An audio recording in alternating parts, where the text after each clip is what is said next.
holding us in your incredible wisdom and love, you taught us the genuine Dharma.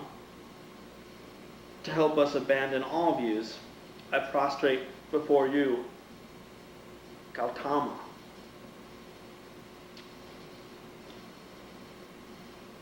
Shakyamuni Buddha is also called in the Pali scriptures Gautama, the mendicant monk.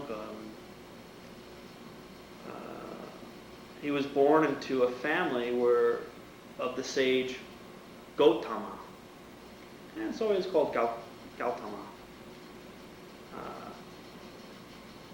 He was born in northern India, border what would be now Nepal, to the Shakya clan. Hence that's what they call him, Shakyamuni Buddha. Shakya would be his clan, and Muni would be sage of the Shakya clan.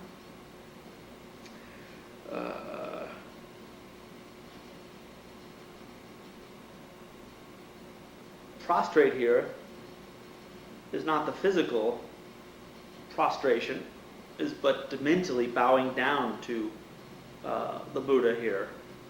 And this is the end of the text, like a concluding verse.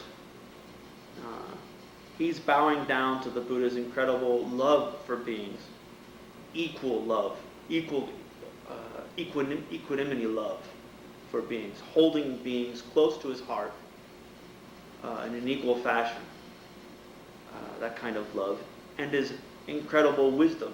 Lord Buddha's understanding that all phenomena are interdependent, are dependently originated, and all phenomena lack inherent existence, that kind of wisdom. To help us abandon all views, he doesn't mean abandoning all views. He means abandoning all wrong views. What kind of wrong views? To hold that phenomena are good or bad from their own side and hold in essence and won't change, or belief in creator deities, or belief that there is no future and past existence, or belief that there's no purpose in practicing morality. These kind of views. There were many other Indian beliefs back then, and Master Nagarjuna was basically saying all the, just bowing down to Lord Buddha for being one of the few, being the savior, or being the protector of beings, and saving them from wrong views that could quite literally send them to hell. Not because that they're bad, but just because they're ignorant to the way in which reality is thusness, the way it is.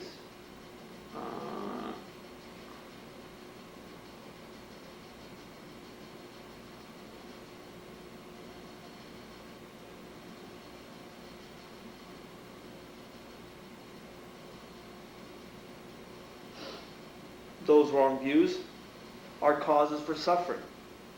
Lord Buddha's way, the correct view, is a causes for omniscience and liberation, moksha in Sanskrit. The vows that you take when you become a Buddhist monk, prati moksha, the vows of individual liberation. Tibetan they call the term for, that's a lousy term. It's like what they do to horses.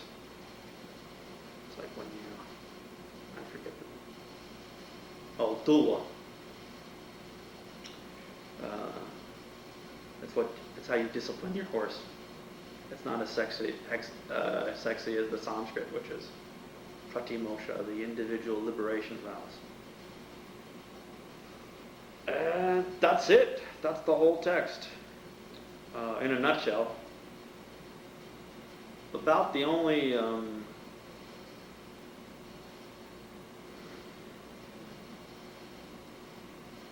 thing that we didn't cover is that is one understanding of emptiness. That is mainly the Madhyamaka Prasangika understanding of emptiness. There are many other understandings of emptiness in Buddhism and dependent origination. And maybe we can go over that sometime, like point by point. I touched on a little bit of the different understandings of how the cup exists.